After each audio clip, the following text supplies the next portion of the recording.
How do you guys? Welcome back to Edgar TV. We always convene, don't we, at the end of a big major tournament to have a look at how the rankings have changed and been affected by what we have seen. This event is one that always throws up a lot of movements and shakers in the rankings, and that's because the high turnover and the jumps in prize money, certainly when you reach that latter stages, sort of last 16 onwards. Now, because of the 64 players, some of the players here that are picking up like a second round £6,500 makes a real difference depending where you are in the rankings, and we've seen some big moves and some big twists and turns. Some people who wasn't in this event are now got tour cards in danger and are reliant on the PDPA qualifier, which I will be covering live here. So if you're watching this straight after the Players Championship Finals, I will be live from 12 o'clock covering the World Championship qualifier, and also there is going to be lots of content coming here building up to the World Championship, reviewing the season, and lots of real good original content here that's coming over the next few weeks. Pretty much daily uploads on Edgar TV, so now is a great time to hit that subscribe button. But let's have a look at the rankings first of all. Like I said, lots of changes and moves. You'll see here, affected down as low as 94, Adrian Lewis, who has not entered the PDPA qualifier either, so he will be coming off the rankings at the end of the year. We knew that anyway, but we kind of hoped that maybe he would at least try the World Championship qualifier. James Hurrell was actually in this event, but drops down one ranking. That's due to Mario van den Boogaard having a little bit of a run there. Jeffrey de Graaf's run to the third round of the event. Really good performance against Ryan Searle in the opening round. Couple of bullseye finishes. Sees him jump, and a lot of these players here are going to be losing tour cards anyway. Unless they get through that World Championship qualifier, we'll lose the likes of Hoare, we'll lose the likes of Monk. So people like Chris Landman, for example, Andy Bartons, who's got another year on their card, will jump up in the world rankings when these players get removed. So there's going to be a bit of a change there.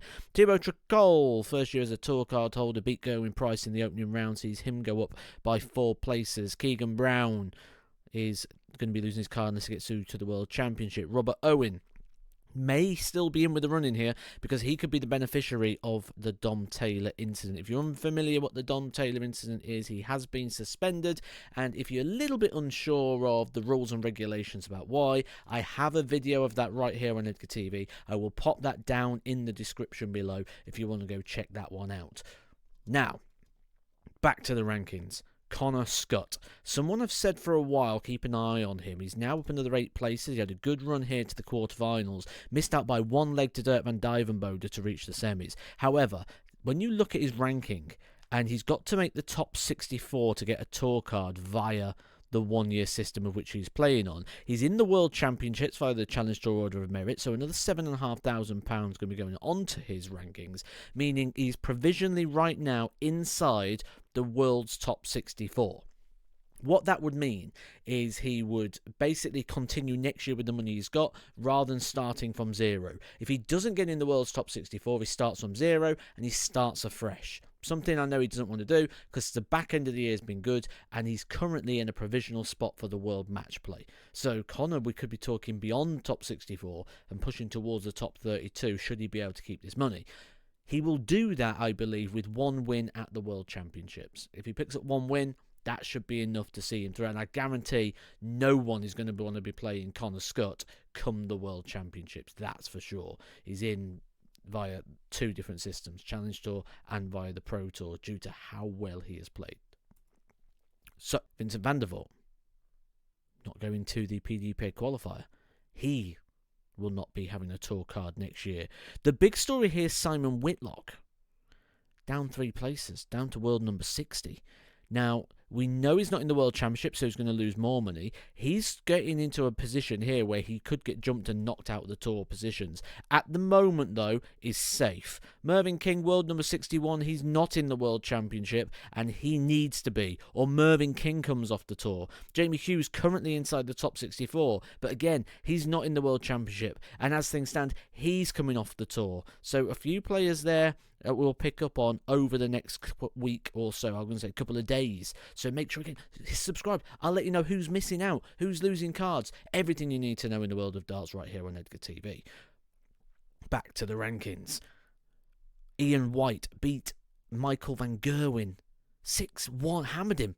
Good run for him. He's in the World Championships as well. He's safe. Vessel Nyman didn't perform against Kim Huybrechts, but jumps up 2 places. He's defending nothing, so everything he gains is going to come on. So he's got £7,500 to go on top. He is one to keep an eye on moving forward for sure. Keen Barry was defending good money in this event and wasn't in it, so he was always guaranteed to drop. He is in the World Championships, but he's down a further 5 places in the order of merit. Niels Sonneveld had a good run to round number 3. That's helped out his cause. He goes up to world number 49, ever consistent on the tour. Mickey Mansell, despite not being in the event, went up, and that was due to the fact that Callum Ridds was defending that quarter-final and wasn't able to do so.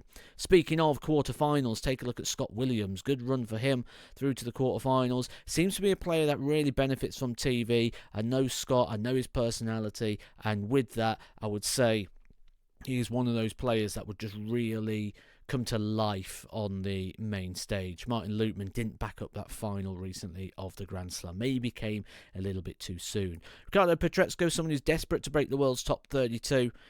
Drops down 1 place due to not being in the event. Ryan Joyce's run to the quarterfinals sees him move within touching distance of Raymond van Barneveld, who will be absolutely delighted with how things went at Minehead. Raymond van Barneveld stays in the world's top 32. That means he will be a seed for the World Championships, and that makes life a little bit easier. It means you don't have to play the international qualifier, and then the second round you're playing for £25,000, and he doesn't have to play someone in the top 32 for that £25,000. So a good chance here. The only downside is he's probably going to have to play Luke Humphries in the following round, but certainly a better position. You'd rather be seeded than not, regardless of which section you're going to be in, because you can play Luke Humphries in round 2.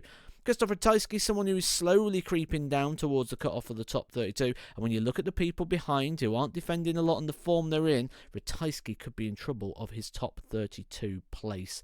That is for sure. Jean Van Veen went out in the opening round, but did pick up the World Youth Championship this past weekend. That is good. It doesn't go on the order of merit. It doesn't go on his rankings, but what it does do, it gives him a nice hefty payday. It's going to give him opportunities, like he's guaranteed the Grand Slam of Darts, and there'll be other spin-offs there as well for Jean Van Veen. So, although it's a good win, it doesn't quite go on the rankings. Gabriel Clements is defending a lot of money very soon, so dropping the ocean there, just picking up a couple of £100 more, and that only comes on the basis of that this prize money has been increased this year. Darryl Gurney, good run for him to round 3, some good performances. He just doesn't seem to string them together too well, does he, at the minute? That seems to be the issue for him. He seems to have some good performances, but not in clumps.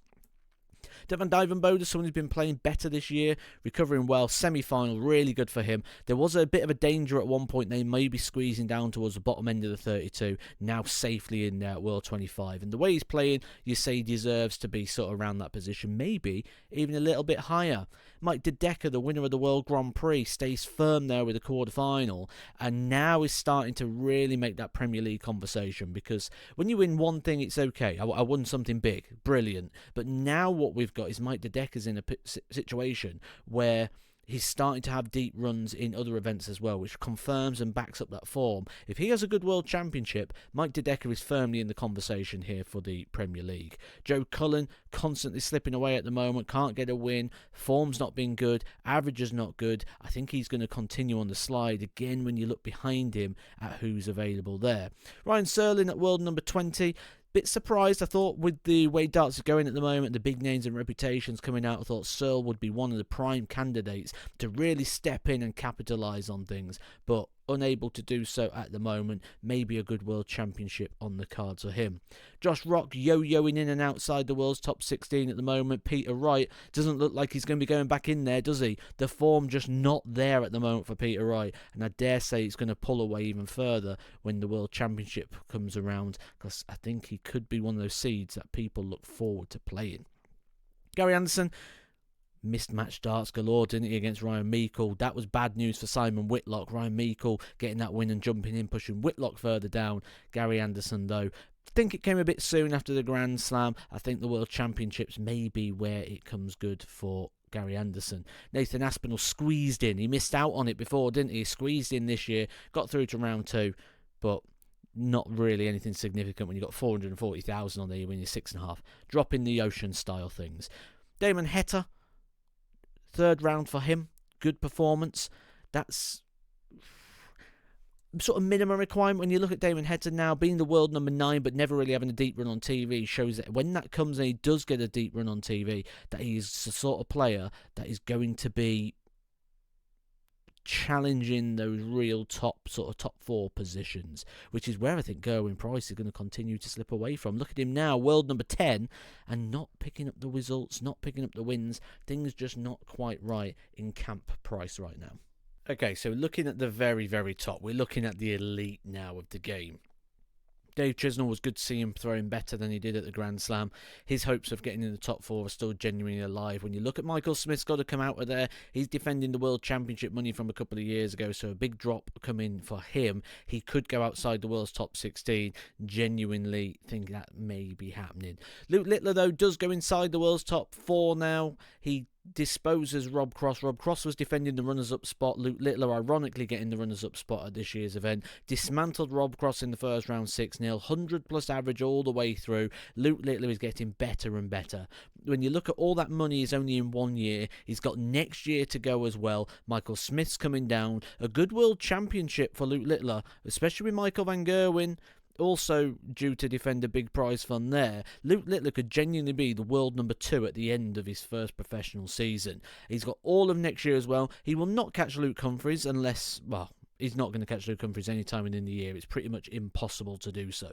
However, he will be a very firm number 2. And that's kind of been the story, hasn't it? Luke Littler, Luke Humphries being the 1 and 2, being the 2 guys, being the top guys at the top of the table. But let's just take a look at Luke Humphries for a second here. 1.8 million. He could genuinely be a player who reaches the £2 million prize fund in the world of darts. Looking ahead for Luke, the Masters is going ranked now. That's not been ranked before, so that's free money on top. He's not defending anything there. He's defending £35,000 at the World Championships, which we'd expect Luke to be going deeper, sort of quarters, semis, final, or winner sort of area of this tournament, so he could add more on there. UK Open is defending £10,000, plus got the other events at the start of the year. I think Luke Humphries is going to do it. I think he's going to break the 2 million barrier. Not been done before.